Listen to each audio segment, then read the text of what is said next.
Guys, അത് വിശേഷം. കൊച്ചി മാമന് വെച്ചിട്ട് കൊച്ചി ചെടി കാച്ചിട്ടെ ഷാഫുത്ത അത് അവിടെ പോലെ എടുത്താ കണ്ടോ ഇന്നാന്നല്ലോ കുഞ്ഞിതെന്തോ നിങ്ങളൊക്കെ കുറേ രൂപയാണ് പേട്ടത് അതാണ്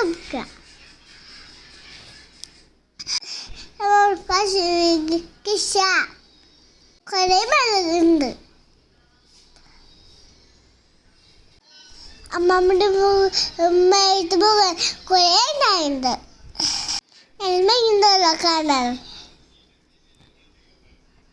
നിങ്ങളുടെ മേഘം ഉണ്ടായിട്ടുണ്ടല്ലേ. എൻ്റെ അച്ഛന് പോവാത്ത അത് പൊത്തിക്കാൻ പാടില്ല.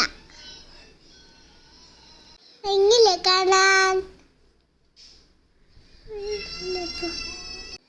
അച്ഛൻ മൂലയില് പൂ വളർത്തിയിട്ടുണ്ട്. അപ്പം നീ കാണാൻ നശിച്ചുണ്ടല്ലോ കൊടി പൂക്കൾ കാണാൻ. പൂക്കളുണ്ട്, ഗലുണ്ട്, പച്ചിനാളുണ്ട്. അപ്പൊടിയാണ് ഞാൻ വെച്ച് ഉണ്ടാക്കും.